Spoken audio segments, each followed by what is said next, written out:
Um, not not digitally, no. I have the album, the actual record, but I just realized I don't think I have it. I can get it though. I'm not worried about Wow. it. Wow. This is Whoa. Plug Podcast. Fuck you, dude. Like, what's that Metal supposed to mean? Mike. And as Like you I'm some kind just of fucking heard, loser or yeah, something? how do you fuck?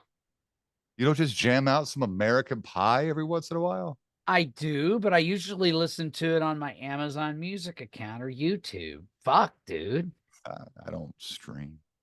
You don't stream. I'm better than you. I don't stream very often, but when I got something that I not want to listen to and I don't have a physical or digital copy of it, so fucking sorry, dude. Ah, Oh, ah. you're a That is bitch. my co-host right there, Metal Mike. Fuck you. I actually just set him up. Started recording this episode Yeah, with I kind of heard no recording. Go fuck yourself, dude. well, yeah, but I'd already started the audio recording. That's the best part. The show is opening up with a little Metal Mike meltdown, which is a beautiful thing.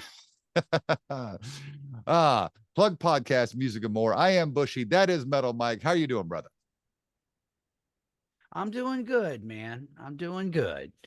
Um, I mean, I'm a fucking loser that don't have a digital copy of Don McLean's American Pie, apparently. But Yeah, I got the record, motherfucker. And that's insane. I mean, that's I well, actually, my album is my dad's record. He bought it, and even as a little boy, I just loved that song, man. I always did. none Even though I gotta admit, as a little fella, I had no fucking clue what it was about. of us did that were little at the time. Huh? None of us did that were little at the time. Am I coming through okay? Yeah. Are you hearing the crickets in the background? No. Okay, beautiful. I turned my fan off so we wouldn't have that possible hum. I mean, let me turn you up all the way just to see. And then I'm like, boy, them crickets are just a chirping out there. And now I got a train in the distance. Not hear any of that. All right. Good enough. Good enough. It's almost like we're doing this live. Yeah, so maybe we ought to just like start over. No, we're going to keep it rolling. Well, look, if you want that thing, you can keep that. Just edit it, We're going dipshit. to keep it rolling. You keep it rolling. We're not a fucking live show, dude. All right, hold on. We'll start over. I mean, if you want, we can even make the joke again, okay? If it'll make you happy. What's going to be great about this is the YouTube people are going to get all of this as we start this episode over again. Without the joke, I'll just come in from you making the joke or from me, you ranting. That's what we'll do. Okay, whatever. Just let's fucking get it started, dude. This is the Plug Podcast, music and more of Bushy and Metal Mike. I am Bushy. That is Metal Mike. And as you just heard, he's he doesn't have a fucking copy of um America Pie, Don McLean, digitally, I guess. Yeah, thank you. Thank you. Let's fucking stress that. And the reason for the reason I'm making fun of him is because I need a copy of it because my hard drive, my entire Yeah, you want to talk about somebody who don't have shit anymore I don't have anything. digitally. I don't even have Yeah. the intro to this fucking show. Either I can't find it either though. So, I'm right Got there with nothing. you. All my music, everything, it's gone. I've got to buy a new hard drive and figure that out. Which makes Hopefully though, you can sense. still salvage the stuff that's on that hard drive into your new hard drive. Yeah, well, here's hoping. If not, ugh, We'll figure it out, dude. I I'll already told be you what I can staring do down for the you. barrel of a 45. I mean, the way I look at it, I'll be able to hook you up. By then, I will have Don McLean digitally, motherfucker. You'll have to. I Like, mean, that's going to be my fucking list of things to hey, do. here's Elvis. Here's a whole bunch of Beatles shit that I'll just get a hold of my asked for. Mr. X, and I'm sure he has it. That fucking kid's got everything. Oh Lord, Metal Mike, how you been? I'm doing okay. I'm pretty exhausted, really. With how it is in healthcare, dude. Oh So I'm not gonna belabor shit because nobody really cares. Nobody wants to hear it. They don't want to hear Metal Mike feel sorry for himself. I don't want to hear Metal Mike feel sorry for himself. So I'm not gonna fucking do that. That's why we're doing what we're doing right now, man. Doing the podcast and online radio, internet radio is therapeutic for me. I was going to say that exact word, therapeutic. I don't think people that just listen, even though God knows we appreciate you listening, but you don't understand what it does for us because we're not going to come home and take shit out on everybody. It's like, hey, it's podcast. I'm going to release, something's going to happen. Bushy's going to piss me off in such a manner that I'm going to get heated and we're going to get one of those glorious meltdowns. Hold on a minute. I don't always have a meltdown because of you, though. I mean, that's No, a little, I know. number one. And secondly, even though I'm still calling bullshit on your second favorite all time Kiss album. Still, Think you're just daring to be different. that I don't need. Look. I mean, even Baco, when you wind to him, Mike gave me a hard time about it because I said it was my number 2, and he said, you can literally hear the what? Your number 2? Like, and Baco loves that record. He loves the record. Yeah, I mean, yeah. So does Ralph. But everybody's like, number 2 telling you overall. Yeah, Ghost? because it's so fucking different. Oh yeah, it's different. All It's right. so different. It's a work of art. And I can't think of anything that Kiss has done that's a work of art other than their stage show and personas. Because their music it was very simple, catchy tunes. And I respect that. I love that shit. Granted, I mean, I to me though, something doesn't have to be complex in order to be great. Sometimes simple is good. Yeah. There's nothing wrong with, basic fucking street level rock and roll, hard rock, metal, whatever you want to call it. I mean, and I certainly wasn't trying to imply that. I know you weren't, but there are a lot of people that's one of the knocks on them, and I'm going.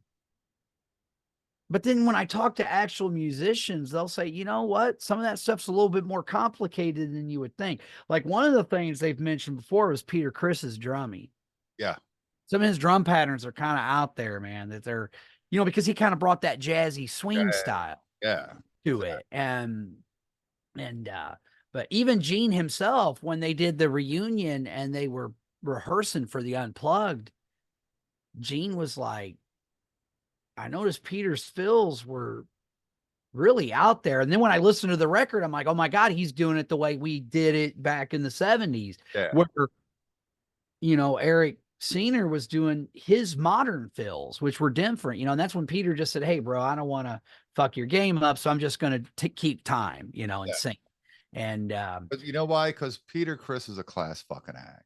Yeah, he is. And not only that, but like he said, well, I didn't want it to sound like shit. He's doing the new fills. I'm doing the classic fills. It's like, we don't have time for me to learn the new ones or for him to, do it the way had done it, so yeah. And it, but Gene was all like, whoa, this is more out there than, or more, things that you think are so simple really aren't. But it was funny. I was just listening to an episode of the Riff Hard podcast, I believe it's called. And they had Alex Skolnick from Testament on there. And he was giving examples of music that a lot of people think, oh, it's simple or simplicity, but it's actually more complicated than you think. And he mentioned Back in Black by AC/DC.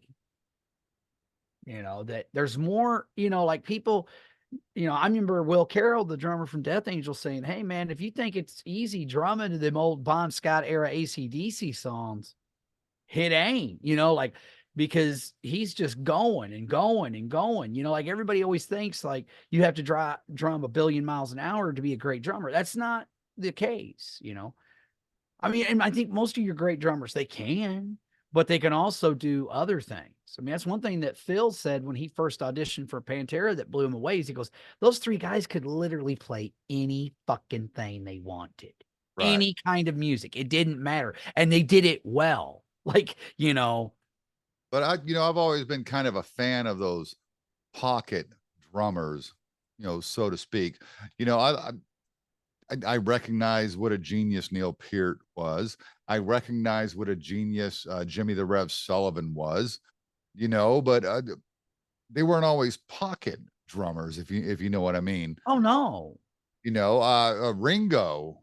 Yeah, I'm gonna give I'm gonna give credit where credit's fucking due. Ringo Starr, that's just a pocket drummer, but he's doing some fucking weird and wacky, wild shit when you listen to drums a lot. And the only way you can really find out about that stuff, I mean, I remember when Rick Rubin did that series on Hulu with McCartney, and all they did was isolate his bass tracks. And it just goes to show you that, because everybody, when they talk about the Beatles, they don't really talk about their musicianship. It's always their songwriting, their songwriting. Well, It's yeah, they were great hilarious songs. because all I ever talk about is their musicianship, but I'm not a Beatles fan.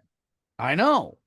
That's interesting. That's why I'm So saying that's interesting those that are the things that I've always like kind of wow. been like, fuck, wow, Yeah, yeah, yeah. and I'm telling you, if you get a chance, check it out, Bushy. It's really cool because it just shows you how fucking amazing of a, but Paul's one of those guys George that, Harrison still sucks. I don't know. Everyone thinks he's so fucking great.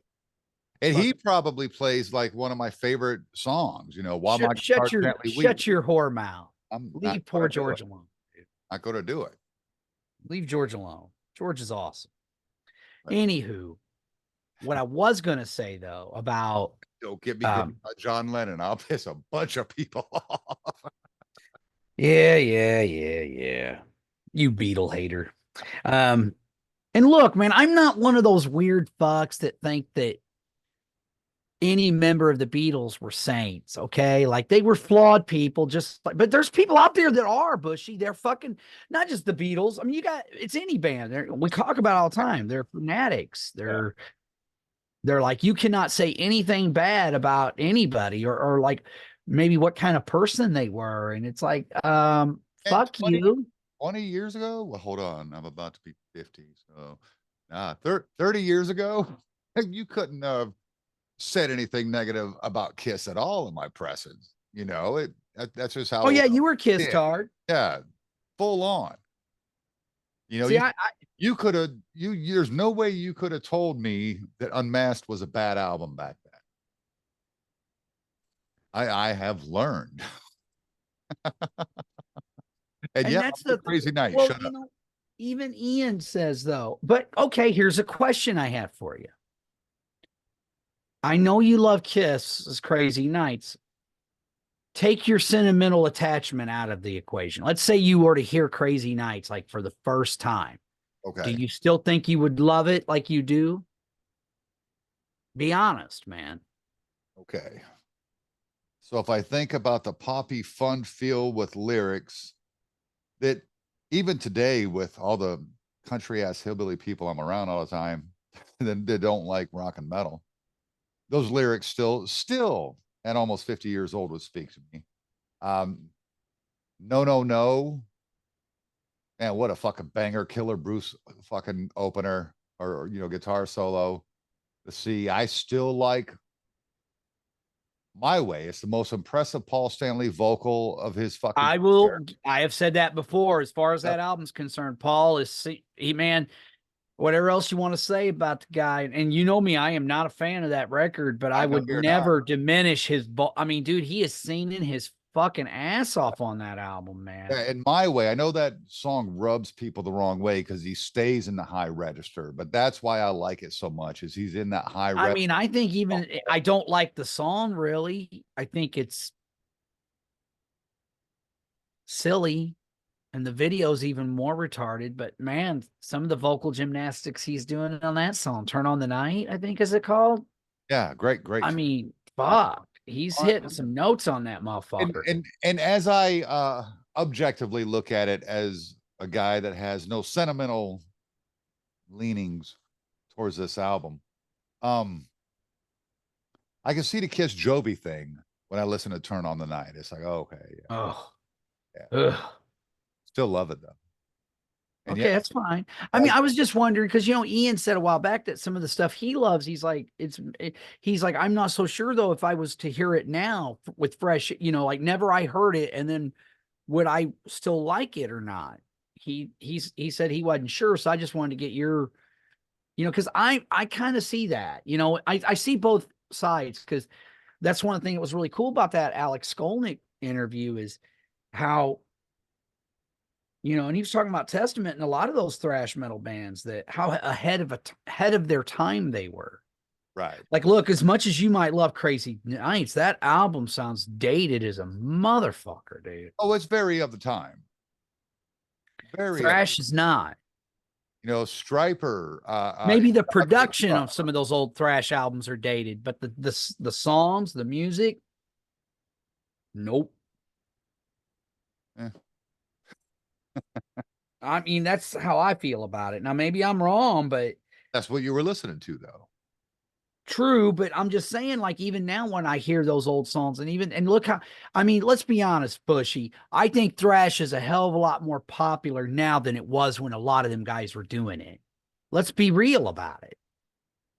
I mean, you got to understand, some of them guys felt like nobody was listening. And then later, when they have bands like Lamb of God and Slipknot, and I don't, hey, whether you like those bands or not, folks, it's irrelevant. Yeah. Those bands were influenced by that stuff. There's no denying that. And it made guys like Alex feel good, like, oh shit, somebody really was listening the whole time. That it wasn't just because I think thrash metal, especially back in the day, was a very niche thing, and it still kind of is. But I think it's gotten a lot. Let's just say this, man: if thrash metal wasn't ahead of its time, you wouldn't have had a fucking revival of it from 2005 or 2006 on. How many glam metal revivals have we seen, or hair metal? You haven't really. I mean, let's just be real about it.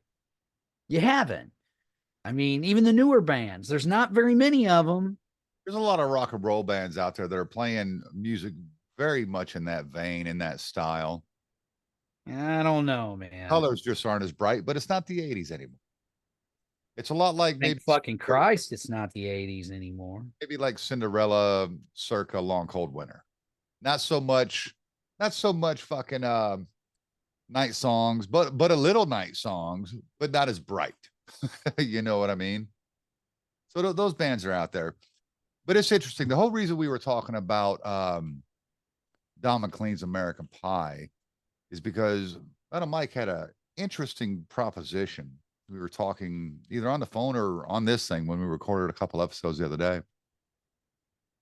And he was like, yeah, but what if, and then he said, this happened. And we talked for another 20 minutes before we got off of this damn thing or got off the phone. And it's like, yeah, what a great concept. So we're sitting down today to talk about what Metal Mike. What if the day the music died had never happened? What if instead of going on that plane, because the poor guys were literally freezing their fucking nuts off, they decided to just tough it out and stay on the bus? What would have happened if those three gentlemen, particularly Buddy and Richie? I mean, I love Big Bopper too, man. Chantilly Elise, great song, okay? Yeah. But people got to remember, he was more of a DJ than a musician. He just wrote that ditty and it turned out to be a huge hit. And there he was, Back then, that's what it was. Remember that. It was because he was a disc jockey, dude. Yeah, he was the radio guy. I think you pointed this out to me. It was the Beatles that introduced us to albums because everything prior to that point, and it's kind of gone back to that with the record, digital 8. Yeah. Wouldn't you agree though? Records, it was singles. Yeah, but wouldn't you agree though with the digital era that it's more about singles than albums now to the mass consumers? Oh yeah, because anybody can record a song and release it to Spotify. Anybody can record a song and make a $2,000 video and put it on fucking YouTube. Anybody can do that. So I would definitely stipulate the bands don't work on albums anymore. They work on songs. I don't like that. I don't like that.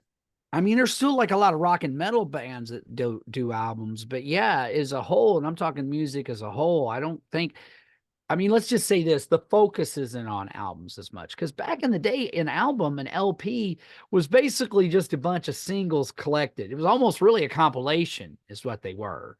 Oh, Elvis had this many hits, we're going to put them all on this one record. Yeah. That was his first album or his first LP. Right. At least I think that's how it was done. But yeah, it was singles were the rage. And I think with, I mean, honestly, it was an incredibly tragic event. It had a huge impact on music and rock and roll, so much so that there was a lot of people that felt like rock and roll was a fad. Oh, well, it's over. Yeah. Those guys died. Elvis is doing his retarded movies. Some of them were good, but most of them weren't that good. And he kind of was like, Oh, we gotta win this race. he had his poor guy had his nuts in a vice, because he really did want to do serious acting. He really did want to do, another what if, and we don't have to do a whole episode centered on this, but here's a bit of a trivia question. Did you know, there's been the recent movie A Star is Born, right? With Lady Gaga and Bradley Cooper. Far That movie, superior to the original. well, there's 4 movies. Oh, well, Four. far superior to the Chris Christopherson and fucking Barbara Streisand. Yes, I would concur with that. I haven't seen the other 2. The first one was Frederick March, and that wasn't really a musical. That was more of like she's an actress, and he helps her make it. And again, same type of story though. As her star ascends, his diminishes. Then there was the one I really like a lot, but I think the Bradley Cooper and Lady Gaga one's just as good, and that one's got James Mason and Judy Garland, and it's really good. It's great. And then you had the one and that was part of my disappointment. Look, I think Chris Christopherson is kind of like the Bob Dylan of like outlaw country. Great songwriter, but oh man, his vocals. Okay, I'm just like, ugh. But do you know who Barbara's original choice for the role was? No. Fucking Elvis Presley. And he wanted to do it. He really wanted to do it. And the Colonel blocked it because he wanted to have more control. And no one's going to tell Babs Stuyvesant how to make a movie, So unfortunately, I'm like, but how do you go from Elvis to Chris fucking Christopherson? I don't know. But yeah, I feel that I think Elvis would have absolutely killed it. I think he would have, man. It's almost like it would have been perfect for him. It's a shame. That might have been pretty good. I would still, because I know how much range. I think it would have been a much better movie, though. How good an actor Bradley Cooper is. That he's great. That anybody could top that performance. But don't you think that version would be more of a classic if Elvis had played that part? I think it would have been. I think it would have been. I mean, for one, it's Elvis fucking Presley, dude, and I think he would have just killed it. I think, because I think it was something that he could have identified with. I mean, you got to look at where he was in his life when that movie was made, dude. I mean, it was kind of towards the end of his life. I mean, I think he felt like, not that people had forgotten him. I mean, fuck, he was still Elvis Presley, but I mean, I'm going to say, dude, when I was a little fella, I thought Elvis was the fucking joke, because all I knew was the fat guy that did karate on stage. I was like, this guy's the king of rock and roll. What? And I even mouthed off to my dad. My dad just, usually when I would say something stupid, he'd yell at me, but he didn't yell at me. He just looked at me and said, you have no fucking idea what you're talking about, boy. Talk to me in 10 years or whatever, it was. And you know what? When I took music appreciation and found out about the real Elvis, I was like, yeah, Dad, you're right. Elvis was the shit. Yeah. Because I fucking told you, dipshit, But when you're a little guy, you just, and also if it wasn't Kiss for a period there, if it wasn't Kiss, none of it mattered. And then, of course, when my cousin Mitchell and my surrogate big brother Kevin Barnes introduced me to other types of rock and metal, but I didn't become an Elvis fan until Mrs. Miller's music appreciation class. Thank you, Miss Miller, for not just for Elvis, but I mean, she's the one that made me a fan of classical music. She's the one that made me admire people like Louis Armstrong and jazz. She's the one that made me fall in love with the blues and realize, oh, there's where my metal comes from. I could hear it even then, So yeah, dude. And also Buddy Holly, Richie Valens, Chuck Berry, Little Richard, all that stuff. Bill Haley, man. Bill Haley, that's like we heard that because where I work, we have physical therapy there, and they'll do some sit and get fit stuff with everybody. Mm-hmm. They've always got music jamming, always. And one day I'm hearing Rock Around the Clock. And I says to Nevaeh, I said, you know what's cool about that song? She's like, nothing. I said, no. What that song does is produce the very first electric guitar solo in a rock and roll song, and it never happened before. You know, there was never any real solos. There was a musical interlude for maybe 5-10 seconds, and then hit the chorus bridge, you're out. You know, Yep. so that was pretty cool. Yeah, I mean, I learned that from Mr. Zare's sixth grade music class because we spent that whole year going through the history of rock and roll. there you go. Yeah. Well, like with me, it was a 2-year course because it was 7th grade and 8th grade. It was middle school. And we started from the beginning of recorded history to what was then contemporary, which was the 80s. Right. Bro, I mean, as I said, that's how I discovered Bach and Beethoven and Mozart and, you know, uh, all those guys, Wagner and Debussy and, Debussy, however the fuck you pronounce it, Debussy. I don't know. He's French, oui, oui. All I know is, I like I Greek. loved it. I loved it though. I loved all that stuff. I was like, man, and Holtz's The Planets. And I'm like, this is really cool. And again, she was able to, because she knew I loved metal. So then she would say, well, listen to this and tell me if you, and, so I definitely heard Mozart and Randy Rhoads is playing with Ozzy, especially on a song like Diary of a Madman. It's there, dude. It's like, whoa, so yeah, it was just like mind blown, And but anyway, to get back to the day the music died, because she covered that and she said that most people's attitude at the time was like, oh, rock and roll is just a fad. And like I said, you had Chuck Berry get in trouble for taking an underage girl over the state board. He didn't know she was underage. And Jerry Lee Lewis had his scandal with marrying his cousin, who was only 13 years old. You had Elvis with his movie deal. Those guys died. And all this happened right around the same time. So then you get in the early 60s and you get people who are kind of faking the funk. That it's watered down, Frankie, what's his name? Valley, Four yeah. Seasons. Or, I thought that was Frankie Avalon. It was Four Seasons. Frankie Valli, I think, was the guy that did. I thought it was Valley, but I don't know. I don't know what his name I is. like that old 60s doo-wop shit, man. Well, I do too. No, that I like doo-wop. Doo-wop is a form of rock and roll. I'm talking about like, Venus, if you will, Venus, if you will, they're Fabian, people like that, man, posers. Well, They weren't real. That kind of stuff is rock and roll. I think of that more. No, but that's what was popular, Bushy. That was the shit that people. Okay, that's why the Beatles basically. That when Sinatra was huge. Yeah, but Frank's not really rock and roll, dude. That's what I was just saying. Neither is that other shit. But they were trying to fucking, it was. I don't know, dude. It's fucking, it's. That's crooner shit. Those guys weren't crooners. They were bitches. Oh boy. They had voices nice and high, because soar sweetly, much like the guys that I like so much in the 80s. Whatever, dude. Whatever. But the point is, let's say. But you got to admit, man. Not frustrated with the buses. You sick of being on Frankie Avalon. Frankie Valli in the Four Seasons. Now, Frankie Avalon, he did Frankie Valli in the Four Seasons. Right. Frankie Valli in the Four Seasons, though, they're cool. That's doo-wop. Frankie Avalon is not doo-wop, man. They had that slick Italian American East Coast, Fabian, and like that Fabian.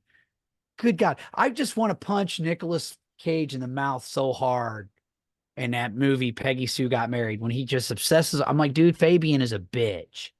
Listen to Elvis Presley. What are you doing? What are you doing? But with that being said, to all my Italian American friends in the greater New York City area, hey, there's a lot of great. If you're I just want to let you know that I do not condone the messaging in this. Hey, you know what? I'm not asking you to condone or condemn. And I have been nothing watching against a lot of mafia shit lately. I have nothing against. Let's get it straight, motherfucker. I have nothing against Italian Americans per se. Okay, some of my best friends are Italian Americans. That's number one. Number two, some of the greatest musicians ever were are Italian Americans. So I'm not, there's a lot of dudes in metal and rock that are, hello. Peter Criscola, anyone? Okay. We were just talking about him earlier. So I don't, no. All I'm saying is those guys were kind of, look, it's the reason why the Beatles said we're not coming to America until we have a #1 record, because he was a fan. Okay, let me ask you this. Who's cooler? Fabian or Frankie Valli or fucking Roy Orbison? Oh, I'll give you Orbison on that one. Yeah, okay. But yet those guys was charting higher than Orbison had a lot of hit records and he charted. But Paul McCartney's point was Orbison should have had the #1 record. Bullshit.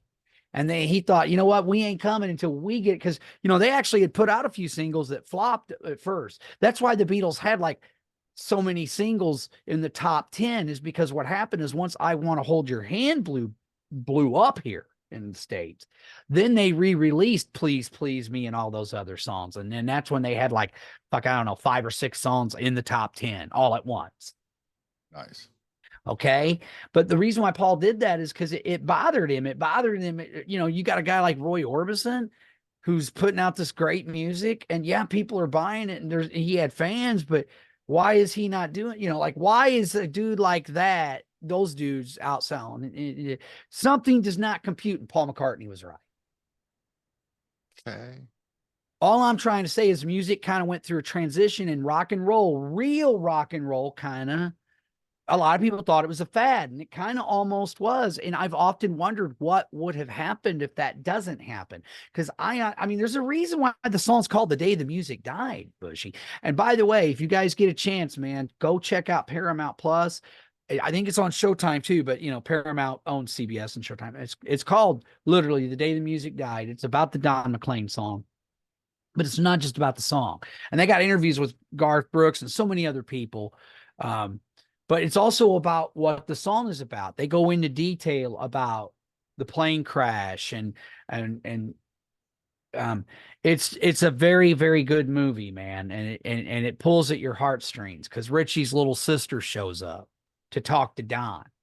Oh, wow. Thanking him for writing that song. Nice. It's an amazing documentary if you're a fan of rock and roll. And it's one day I plan on going to the site of the plane crash to pay my respects, because, man, I'm with Paul McCartney and Keith Richards. I think if Buddy Holly doesn't die when he dies, he was already, and you've said that before. Yep. You think he would have given Elvis a run for his money as far as King of Rock and Roll? No, wouldn't have given him a run. He would have been. Yeah, because for one thing, I'll tell you why. Elvis, and people could shit on Elvis because he ripped off black people. First of all, he didn't rip off black people. He loved black people. He went to black churches, and we're talking down there in fucking Tennessee, man. Memphis, yeah. Grew up with those people, was friends with those people. Was on Beale Street all the time. As everybody else, Yep. And he fell in love with the gospel singing and such, as opposed to because white people are fucking boring, Elvis wasn't writing his own shit. He was master. He's my favorite. Elvis is fucking king. You know how much I love Elvis. Buddy Holly was writing his own shit. Yes. And while Buddy was a songwriter, just like the Beatles and the Stones. Well, the Stones became Stones. And while people can bitch about Elvis stealing, even though I don't think it's stealing, from black culture and black community, whatever, Buddy Holly brought down the roof at the fucking Apollo, man. Yeah. And that was legendary, because they even said, I think they even were like, no white act has ever been at the Apollo. Right. And he came in there. And if you're going to tell me then brothers and sisters weren't like this, okay, white boys, impress us. And they did. Look, man, Elvis was a tremendous performer. It was excellently portrayed in the Buddy Holly story with Gary Busey. Yes, I agree. Get on stage and he's like, "We're just as surprised to see you." Yeah, but the great thing about Elvis, though, is yes, he only wrote like a few songs. I know "Love Me Tender" was his, and I think he co-wrote like "Heartbreak." he co-wrote a few songs, but Elvis was not a prolific songwriter. Anybody who knows anything about the man knows that. But what was great about Elvis, and that's one of my favorite scenes in the movie with Austin Butler, is when they're in Vegas and they're rehearsing and he's literally directing the band on what to play. Because one thing Elvis could do was arrange. And that's a big thing, man. Arrangement, you can write songs all day long, but look at Fleetwood Mac with Lindsey Buckingham. He arranged all their songs. Right. He didn't write all of them, but he arranged, and that's important. That's a big deal. It's something Ace Frehley kind of did for Kiss that nobody wants to give him credit for. Like there will be times he go, well, why don't you take that riff and put it here and take this and do this? And, like that shit's important, man. And Elvis, I love that scene because he's telling them all when to come in, when to do what they're doing. And the next thing you know, they're fucking rocking out, man. And it's like, and I mean, as far as like his voice, and let's just be honest, man, the guy was a charismatic dude. I mean, Elvis was a cool motherfucker, man. He just oozed it, Yeah, and but here's the point of what if. We're not here to fucking defend Elvis because we know all this about Elvis. Right. But I think I'm not disparaging Elvis by saying Buddy Holly would have been the king of rock and roll because he wrote his own music. Those were all his own compositions. That was his own lyrics. He did it all the time. And not only that, he was incorporating like symphonic music into his singles. He was already doing shit that the Beatles and the Stones became famous for later. Right. But and Keith Richards and Paul McCartney rightly pointed that out. Like, look, he did it before we did. That's what he was doing before he died. So, and they've often thought, oh man, who knows? I think Buddy would have been. I think Buddy, because one of the things that you think rock and roll would have changed. Oh, dude, I think it would have been like you think the Beatles. Let's use the Beatles. They're arguably the greatest band in the world, not rock band, but greatest or rock and roll band rather, but greatest band in the world. What if they weren't influenced by Elvis and Chuck Berry, but strictly Buddy Holly because Elvis didn't stand a chance? Let's say in this alternate universe, Elvis doesn't stand a chance. No one's even fucking listening to him because Jerry Lee Lewis is at least writing his own shit, playing the keys, So actually, Jerry didn't write a lot of his own music, but what Jerry did is he would kind of like what Elvis does. He would take that song and reinterpret it and reimagine it and put his spin on it. And because of the way he played the keyboards, sometimes the song would sound totally different to what it started out with when it was presented to him. Yeah, I didn't even know that. And it was definitely the piano, not keyboards. They didn't exist. You know what I meant. Stay with what is a piano? What's a piano? Keyboards. A keyboard instrument. The first keyboard instrument. Don't try to sharpshoot me, Bushy. Too late. You've been sniped, bitch. Yeah, sniped, whatever. Yeah, and I'm deflecting that shit like Superman, bitch. I'm catching that bullet and throwing it right back at you. So anyway. So what happens with Richie Valens? I mean, I to only me know is tragic. See, he had 3 hits. He had I know Donna and La Bamba. Come On, Let's Go was his first big hit. Come on, let's go, let's go, let's go a little longer. That was a big hit. That was his first hit. And then he did I think he recorded Donna, but he wanted to do La Bamba and that's in the movie. And Bob Keane, his producer manager, was like, no, dude, it's like, it's not even a rock and roll song. Richie's like, it is the way I play it, which it was. I mean, he took it.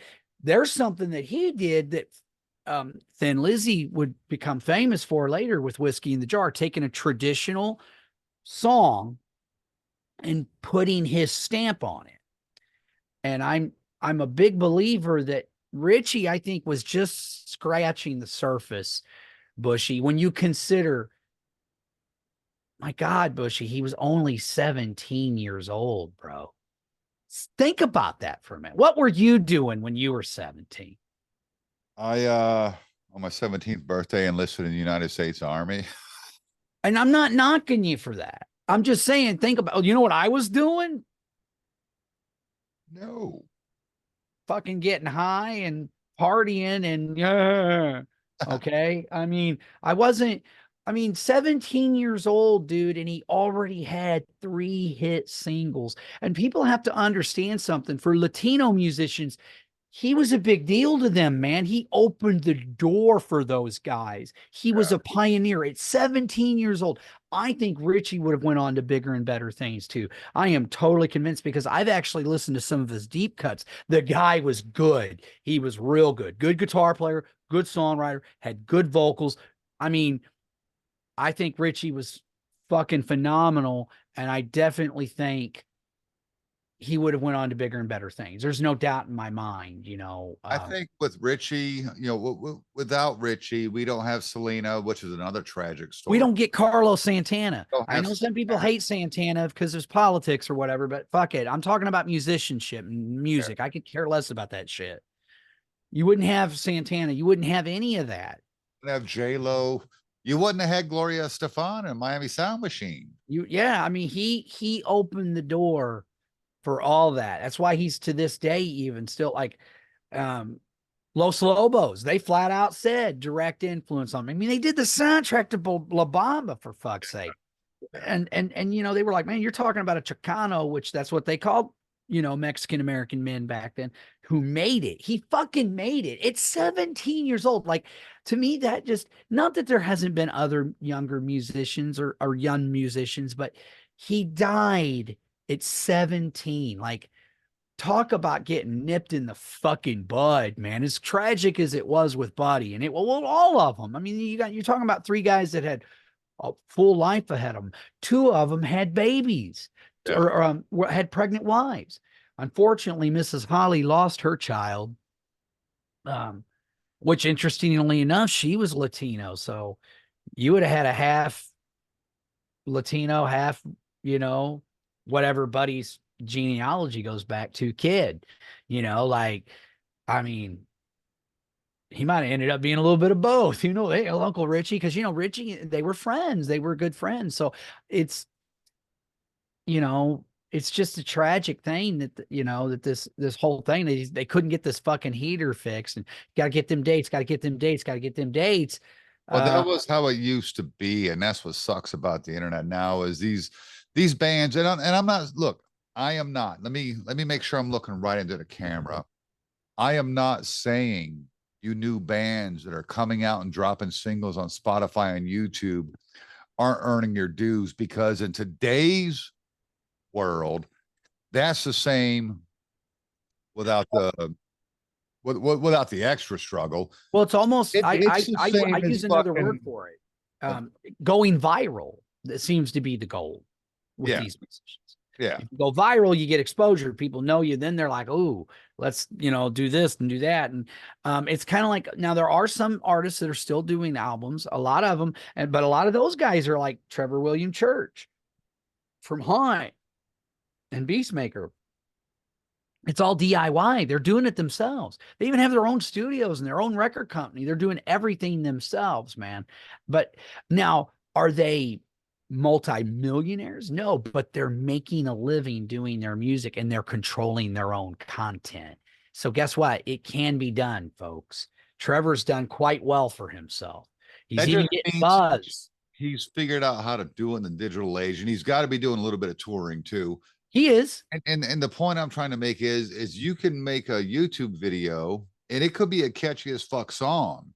Mm-hmm. Oh, and you get lucky, and all of a sudden there's millions and millions of views. I mean, come on, you got that guy out of West Virginia that wrote and sang that song. Oh, that guy's great. Yeah, but you go and listen to his other stuff; it's all good. It's It's all just, good. My it's brother has just played his stuff for me. He's amazing, that's man. just the one that grabbed everybody. It's like, oh Yeah. man, this motherfucker's singing this.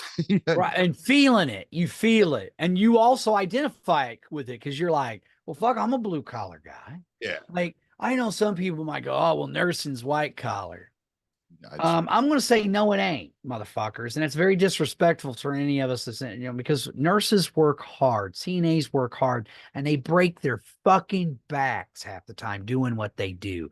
Taking care of people is not easy. Is it like working in? Yes, we do work in air conditioning and heating, but I'm telling you, I've done both. and they're both hard. But in some way, let me just put it this way. I was a lot less stressed out when I was doing more manual labor type shit than I am as a nurse. I'm going to tell you that right now, motherfuckers. So, But nursing's a calling, and a lot of these people understand it. Here's what I have to say. If it was so fucking easy, keep everybody'd be doing it. keep your family members at home. Exactly. Exactly. I wouldn't Yeah. have a job. So, to get back to the topic on hand, though, I do believe that Richie was just beginning to scratch the surface. I think Buddy, well, I think both those guys would have went on to do amazing things. So yeah, it's heartbreaking, man. I mean, what happened, now in the case of the Big Bopper, he was was going to be a daddy, and his wife did have the kid. She didn't miscarriage, and here's a side note to that. Because what's really sad is Waylon Jennings was in one of those guys' bands. And, at that point in time, that was before he became the Waylon we all know and love, but even then, he was a professional musician.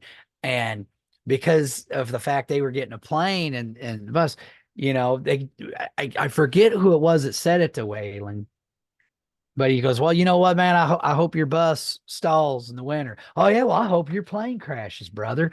But joke, right? That shit haunted Waylon and has haunted him for years, dude, for years, because he didn't mean it. Obviously, he was joking, and they knew that. But I mean, and here's the other thing that's fucked up. Like, dude, that plane crashed like pretty much right after takeoff. Yeah, It wasn't, it wasn't. I mean, it's just crazy, man. And the fact that,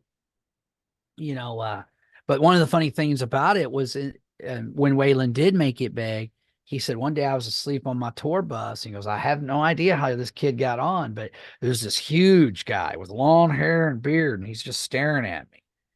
And he goes, it's fucking scared the shit out of me. It startled me. He said, I'm sorry, Mr. Jennings. I didn't mean to, I don't mean to be invasive, but I'm the Big Bopper's son, and I was wanting to know if you could tell me about my dad.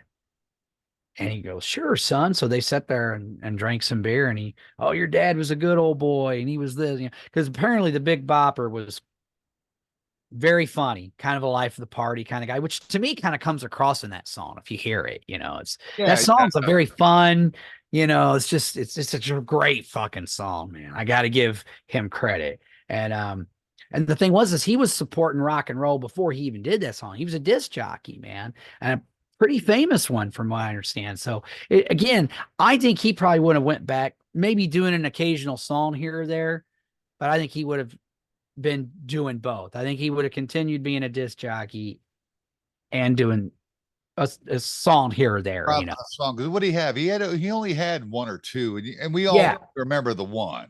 Yeah, which I love that song, man. Yeah. Oh, that's what I like. Yeah. Yeah. Yeah, it's a great song, man. And I mean, hello, baby. Sammy, I wanted to smack you when you did that on Van Hagar 5150. Which I like Sammy. I'm not a Sammy hater. Everybody knows this. Anyway, back to the task or the topic. I just think that things would have been radically different. I think rock and roll doesn't look back on, because the Beatles are kind of credited with bringing rock and roll back and then evolving it and opening up that whole British invasion, dude. Without the Beatles and the Stones, you don't have the Stones. I wouldn't say you don't have the Stones, but I don't know, because they did. It's kind of like Quiet Riot's Mental Health. Okay, Van Halen opened the door. Mental Health just blew that door off the hinges. Right. And then after that, and I kind of, dude, after the Beatles, man, you get you get the British invasion, you get the British blues. I don't know if any of that happens without the Beatles. I would have liked to have seen like you said, I wish I could peer into that other reality and see.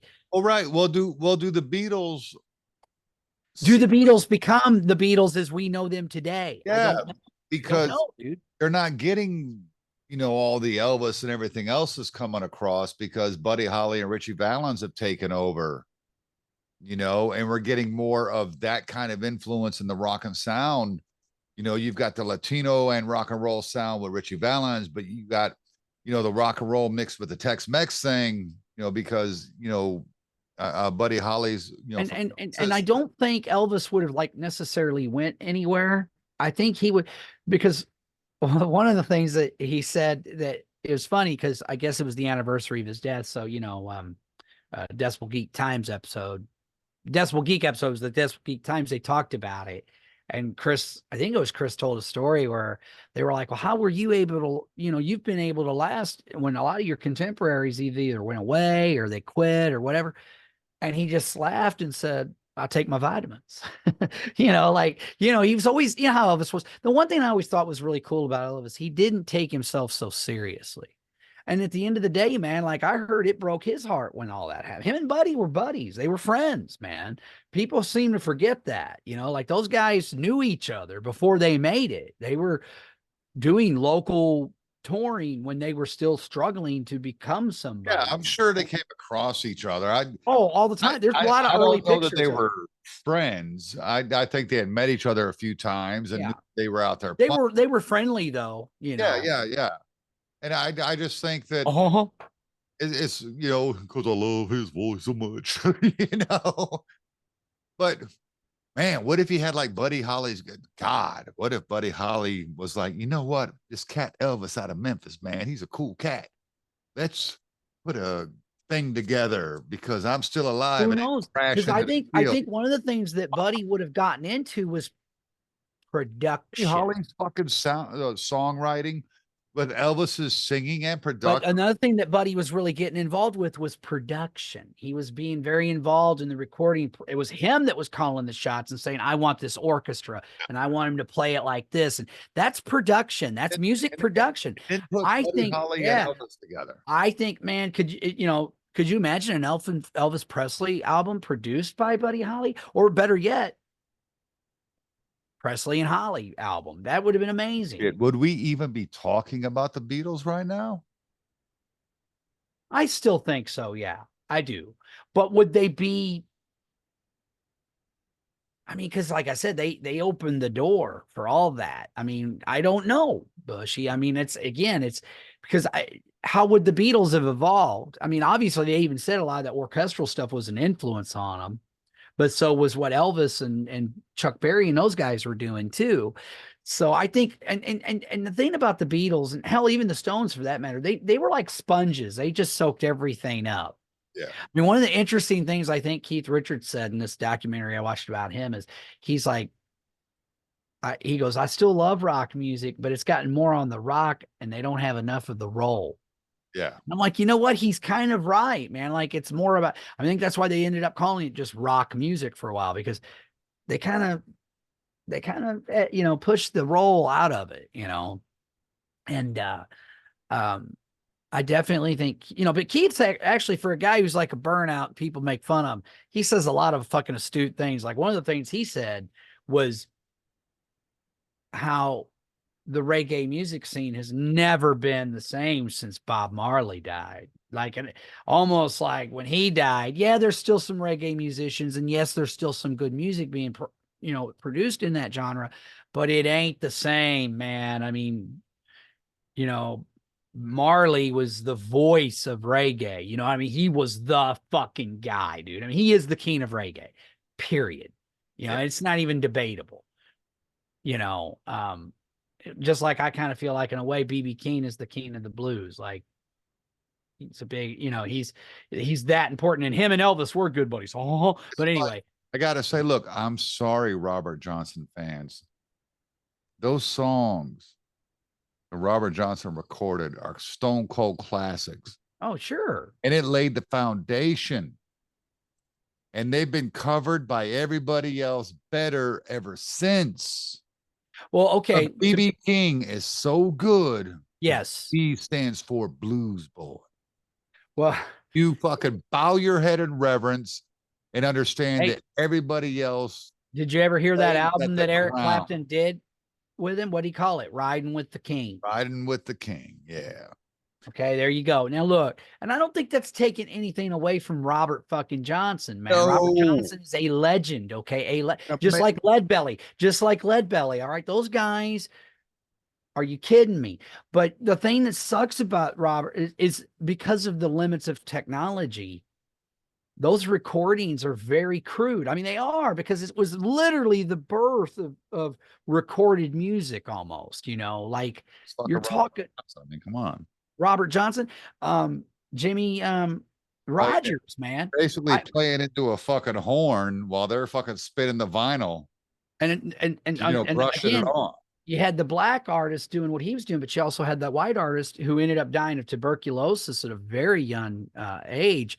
And he was more country, but I love him too, man. Jimmy Rogers was fucking amazing. And it was so sad what happened to him. Like that dude kept singing and recording as he's dying from tuberculosis, dude. Like literally, he was only like, I forget how old he was. He was young, like Robert Johnson. And that was what was so great about going to that rock and soul museum in Memphis. And I'll never forget when they had the quote by Carl Perkins going, anybody said that black folks and white folks can't get along. That's the biggest line of bullshit that's ever been sold to the American public. And I was like, thank you, Yeah. Mr. Perkins.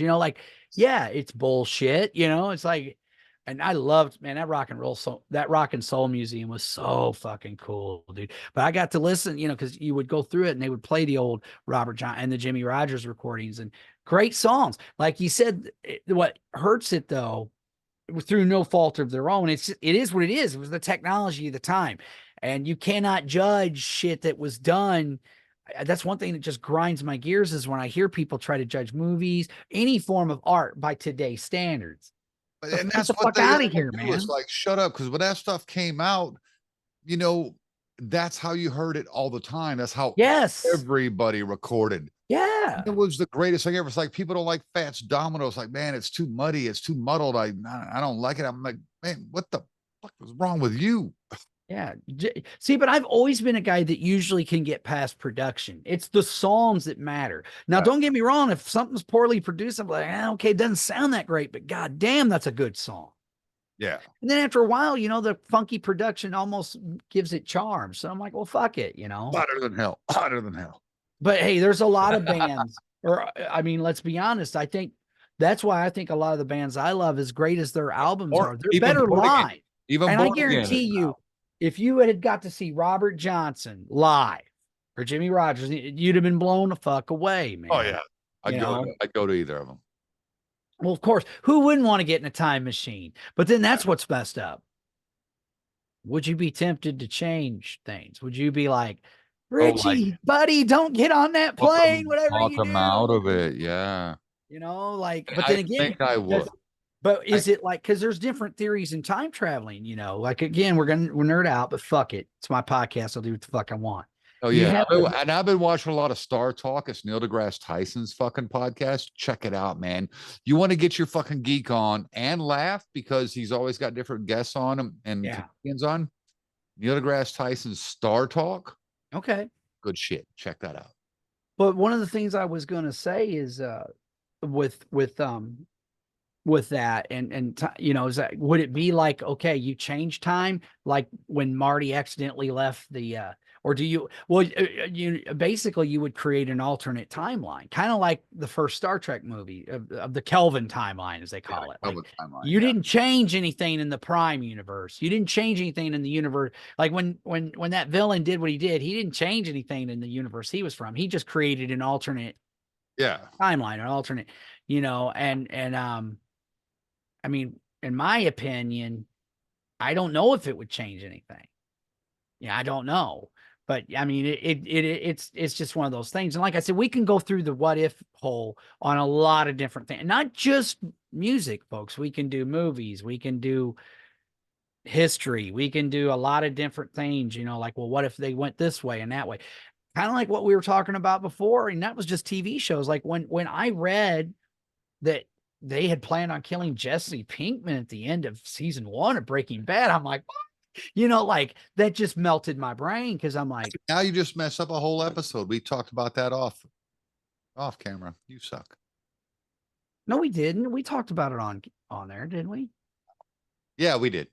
Yeah, shut up. So you know what? Get your facts straight, dude, before you condemn me. All right. Yeah, I suggest you listen to the fucking episode, which you should have. You edited it. Nice.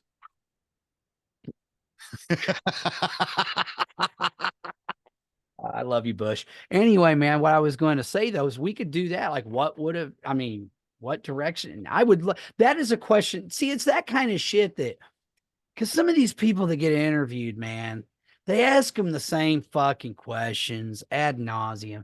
I would love to be able to ask the creator of Breaking Bad, Vince Gilligan, hey, dude, what was you going to do? What was your plan? Yeah. You know, because you were going to go this way. What was the original intent for the show then? If because I just can't imagine Breaking Bad without Jesse. Me neither. And my response is something much like Sheldon from The Big Bang Theory would have been when he called about, I forget which series he liked. It was just canceled. It ended on a cliffhanger. And he's like, well, that sounds awful. I'm glad you got canceled, you know? Right. Going to be the answer because the end product is so great. That's true. That's true. I mean, but then again, we wouldn't know any better. And I mean, it's like casting you in don't movies. think you were vested in that Jesse character? I No, was. no, no, no. I'm just saying, well, yeah, maybe, but if again, I guess it all depends, you know. What I'm saying is like if you lived in the world the other where things go differently, even in entertainment, like, hey, here's one. And they even got film footage. Eric Stoltz was supposed to be Marty McFly. Have you Yeah. ever watched Fringe? Yeah. Have you Once. ever watched that show? Yeah, like once. Okay. They have like one scene where because there's parallel universes and they got these characters that can travel, not just time travel, but they can go from world to world. And they're leaving a theater and it says Back to the Future with Eric Stoltz. Yeah, I And it's like, whoa. But you know, that could have easily happened if NBC doesn't relent. And I think you would I have got a know. completely There's another TV show or film that I've watched where they were harping on that. There was some kind of alternate universe coming, going on during it. And I just can't remember what it was, but that's I what's mean, interesting about this particular line of questioning, this whole what if thing. Is yeah, there's a lot of things we can talk about. As far as this particular thing, I could tell you this much. It's tragic. Man, a great song came out of it. And I'm of the minority, maybe, because I don't know, that thinks the Garth Brooks version is actually better than the Don McLean version. However, the version that I think is best by Garth Brooks is when Don McLean comes out and sings with them. It's super powerful, and that's live in Central that's in the Park. documentary. Yeah, just amazing. There's a whole plethora of things that could have happened. I think the sound of rock and roll would have changed significantly in my mind because of these different outside influences from these particularly two gentlemen that just exuded charm, charisma, and had this uncanny ability to actually write their own songs. The Big Bopper would have been like super Kid Rock light because he'd have done his DJ thing and he was nowhere good as good as the King, because we all know who the King is. The King's Wolfman fucking Jack, as far as Right. I'm concerned. But he would have released a few singles and such, released some albums, gone Right. I think it would have been tour. like a Yeah, thing that I think he would have still kept doing the DJ thing because yeah, I mean, he was buddies with all those rock stars. yeah. He knew them, and I think he would have, and maybe even done a few collaborations with some of those guys, like a song here It or was two. like Who knows? Eddie Trunk if you stepped up, or Sam Kinison if you stepped down.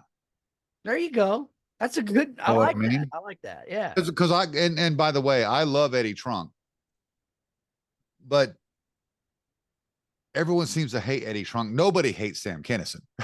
No, I don't think everybody hates Eddie. I don't. I mean, don't get me wrong. There are things he says and there are takes he has that I do not agree with. But and I do think sometimes he is a little full of himself. With that being said, though, we wouldn't have had that metal show if not for him. Like he tries, guys. He tries, like You can at say least whatever he you was want about the guy. Yeah, he knows everything about everybody. He's an encyclopedia of rock and metal fucking knowledge. But he was in the trenches, man. He was a an asshole at a fucking radio station. Now he's managing fucking Ace Frehley and other bands. This guy really busted his ass. And so what? bro, he literally became a A&R guy at Megaforce Records. Yeah, Working for the late great Johnny Zazula. I mean, Eddie's had an interesting life, and like I said, I don't totally agree with everything he says or thinks, but I I would mean, love to be that guy. but at the end of the day, man, he's done a lot for rock and metal. I mean, you know, like I loved that metal show. I made sure I watched it every week, man. It was like All a the ritual time. with me. And the whole time I'm like, God, I'd love to be able to do something like this. Yeah. And now I kind of do on a much smaller level, but But yeah, I like Eddie. I mean, like my brother, he has some issues with him too, but I'm like, dude, again, I see where he's come from. I understand where guys like Chris Aiken who know him personally, where he's told some stories about how Eddie rubbed him the wrong way, and he was just like, "What the fuck?" All right, well, cool. That's a personal thing, but as a guy who's an entertainer, I mean, I listen. I'm not an avid listener of his podcast, but I do listen to it, and he does seem to be a pretty nice guy, man. I mean, I seems don't, that way to me. And Gene and Paul will never grace his show because he dares to call them out on their bullshit. And right? you Yeah, know, I, and, exactly. and I love that about him. So everyone could talk Yeah, other shit. I think he's and all he ever said though was he never said, like he said at the time, I never said that Tommy and Eric didn't deserve to be in the band. I never said they were bad musicians. I never said it was, he wanted them to have their own characters, man, or at least put their own spin on it. Like I thought the idea our good friend Aaron Camaro had was pretty interesting. Like, yeah, you'd still have the cat man, but the makeup would be slightly different. yeah, Same with Ace. Instead of silver, it'd be gold. I was like, that's kind of a neat idea, you right. know? I mean, but and that's a future what if. We'll talk about that later, the whole history thing. Oh yeah. But Let's get out of here. yeah, I think we're done here, but I do think rock and roll would have been pretty different. Not saying it would have been better. It could have been better. It might have been worse. I don't think it would have been worse though, because I still think, because I do know that the bands from Britain that we love were influenced by Buddy and Richie as well. So I think, but it's like fucking, I mean, fucking, he still laments. Keith Richards still laments the loss of those two guys, especially Buddy. Just lament, and so's Paul. Paul's like, oh my God, what would he have went on to do?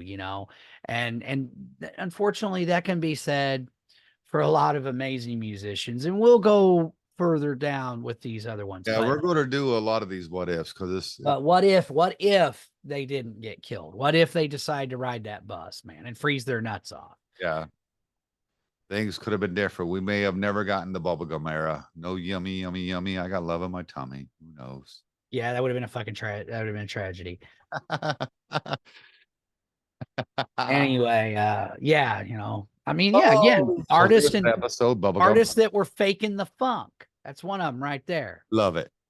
You know what? I made Bill Roseberry like she loves the Beatles, loves them, but she's also a fan of Fabian. And I said, Carol, Fabian is the Poison of that era of music. I praise. No, they're not. I praise. Yeah, yeah, yeah. Now I've got to go check out Fabian. Look what you have just done.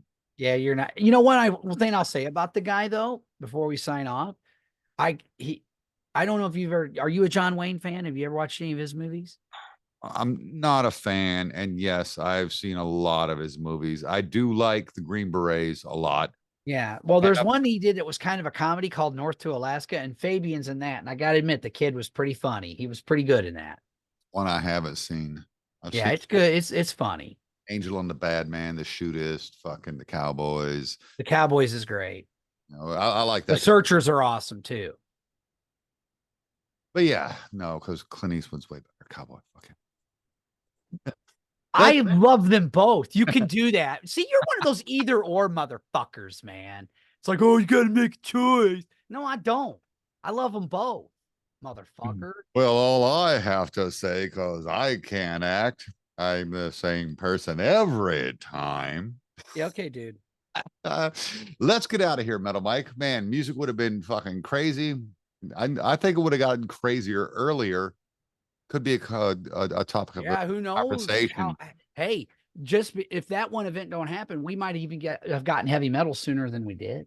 Late 60s, because the doors were pretty heavy.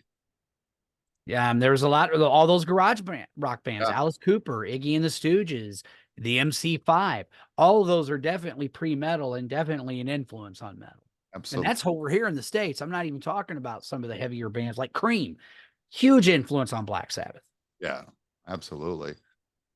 But yeah, if you're watching us on YouTube, click the like on the video, leave a comment, share the video, subscribe, turn on the notification bell.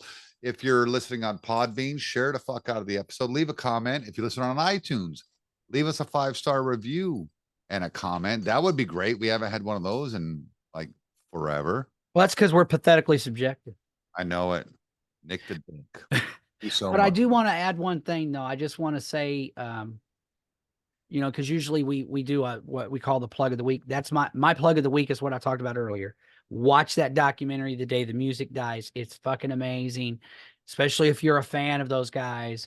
And Where can we John find it? McClane's. Huh? Where can we find that documentary? Paramount Plus, I believe, if you want to stream it. Hell yeah. So yeah, other than that, keep fighting the good fight and stay metal to your dying breath. Hell yeah. Yeah, Don McClane's the story of Don. There's the movie, I think, and yeah, it came out in 2022, and you can watch it on. If you have a subscription to Paramount Plus, you can watch it for free. And I'm telling you, dude, it's fucking awesome, man. And I just want to say, rest in peace, Buddy Holly. You know what? Fuck that. Rest in power, Buddy Holly, Richie Valens, and the Big Bopper. Oh yeah, hard to even follow that. Buy vinyl. We'll see you next time.